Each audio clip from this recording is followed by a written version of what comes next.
Hey guys! In this video, I will show you how to enable developer mode on Android TV. Alright, let's begin. I am using Fire TV. You can use your Android TV, as the process is similar, so follow along. First, go to the Settings menu from your Android TV home screen.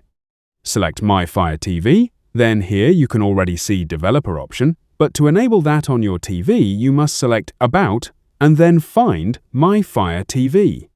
Now click on that option about 7 times until you see a message saying you are now a developer. Once done, go back to the previous menu and open Developer Options, which will now appear in your settings.